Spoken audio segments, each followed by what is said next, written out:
Who is Superman? The obvious answer, of course, he's an alien.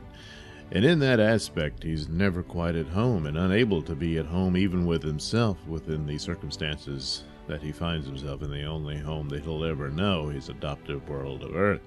His father, Jor-El, warned him that he would never really be one of them, but that at the same time he could also be a beacon for them to appeal to a greater purpose beyond their own that they knew in their own nature.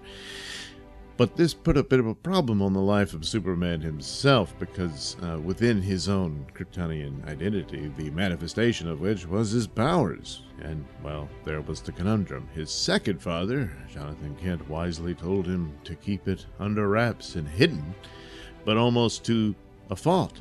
Well, not almost, quite literally to a fault. Of course, his power was dangerous. He had to be isolated from other children as he was growing up because he was a danger to them, and this was a fear, and a haunting one at that, for him as he grew up. But at the same time, denial of those powers could have the same result. So many different circumstances, if he just did nothing, people could be hurt and even die. So ultimately, the man that he became had to understand and learn how to regulate his power and to put it to use where it can be, for the responsibility that he would be taking upon his shoulders, and ultimately, by that example, becoming the beacon that Jor-El had envisioned. So the man became Superman, not just in that he was powerful, but that he could control it, and that it would not control him, and that he would find that balance, because again, he could do nothing, but then that can often become wrong. But he could do too much, and that would be wrong.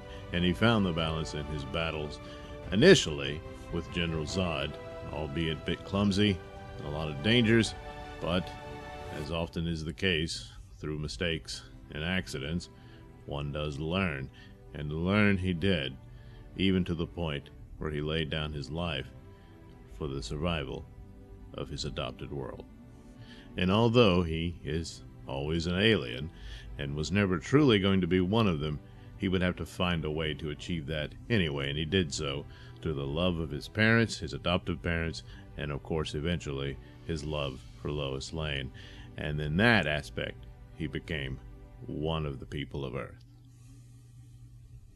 Thanks for watching and listening. Say, while you're still here, why not like and subscribe and share with your many friends? Yes. Also, check out my mini stores in the link description below. Yes, where you can get t-shirts, hats, mugs, all those goodies with my artwork on them. Oh, yeah.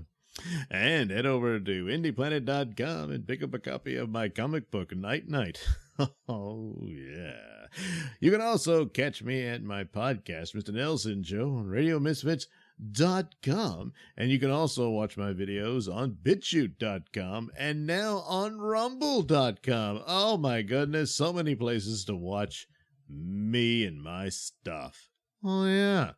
And if that's not enough for you, well, you can follow me on many social media platforms and say hi to your old pal, Mr. Nailsin.